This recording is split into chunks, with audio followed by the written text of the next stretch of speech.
প্রিয় বিনিয়োগকারী ভাই ও বন্ধুরা আমার আসসালামু আলাইকুম। শেয়ার বাজার অর্থনীতি বিনিয়োগ বিশ্লেষণের বিজিআইসি এর আপডেট ভিডিওতে স্বাগতম। বিজিআইসি কি হতে পারে না হতে পারে গতকালকের ভিডিওতে আমি ইঙ্গিত প্রদান করেছিলাম, আর এটা দেখেছেন মার্কেটে আসলে কি হয়েছে না হয়েছে।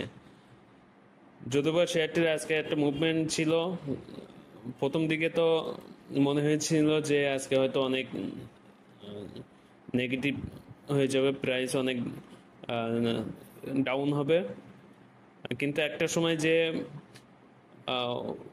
1 টাকা 30 পয়সা সম্ভবত ছিল, পজিটিভ ছিল, কিন্তু বেলা শেষে 10 পয়সা পজিটিভ রেখে কার্যদিবস শেষ করেছে। গতকালকে লেনদেন হয়েছিল আপনার 3,40,000, আজকে হয়েছে 2,60,000, প্রায় 80,000 কম গতকালকের থেকে। আজকের সর্বোচ্চ উঠেছিল 38 টাকা 20 পয়সা এবং সর্বনিম্ন ছিল 35 টাকা 70 পয়সা। এই লো এবং হাইয়ের ভিতরে তফাৎটা দেখলে বুঝতে পারতেছেন যে প্রথম দিকে আসলে শেয়ারটির আসলে কি অবস্থা ছিল। প্রথম দিকে শেয়ারটির আসলে বেহাল অবস্থায় ছিল, লেনদেনও খুব কম ছিল, কিন্তু একটা সময় যে শেয়ারটি ভালোই মুভমেন্ট করেছিল, তার দরুন 38 টাকা 20 পয়সা উঠেছিল, কিন্তু শেয়ারটি শেষ পর্যন্ত প্রাইসটা ধরে রাখতে পারে নাই, কারণ এর মূলে রয়েছে সেল প্রেশার। গতকালকে আমি বলেছিলাম যে এখন যদি ভলিউম সহকারে 38-50-এর উপরে যেতে পারে তাহলে ইনশাল্লাহ শেয়ারটি ভালো হবে। আর এর সত্য হিসেবে বলেছিলাম যে 38-50-এর উপরে ভালো ভলিউম নিয়ে সেখানে শক্ত অবস্থান করতে হবে।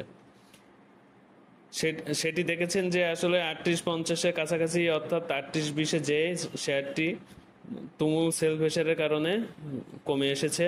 শেয়ারটি তো আবার বেলা শেষে নেগেটিভ হয়ে যাওয়ার সমূহ সম্ভাবনা ছিল, কিন্তু সেল প্রেশারকে প্রতিহত করে বায়ারদের বিজয়ের কারণে 10 পয়সা পজিটিভ রেখে কার্যদিবস শেষ করেছে।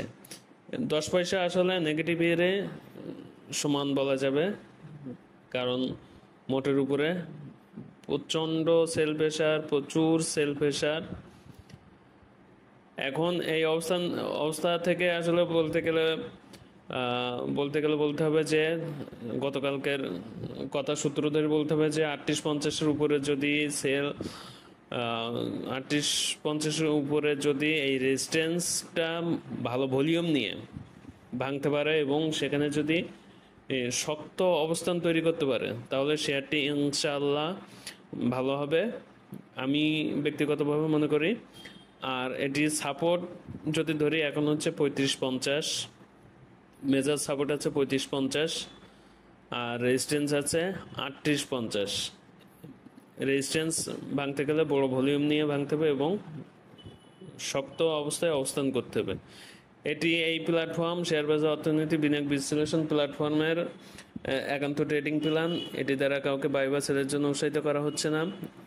টাকা আপনার সিদ্ধান্ত, আপনার অবস্থান থেকে সুচিন্তিত সিদ্ধান্ত নেবেন। ধন্যবাদ। আসসালামু আলাইকুম।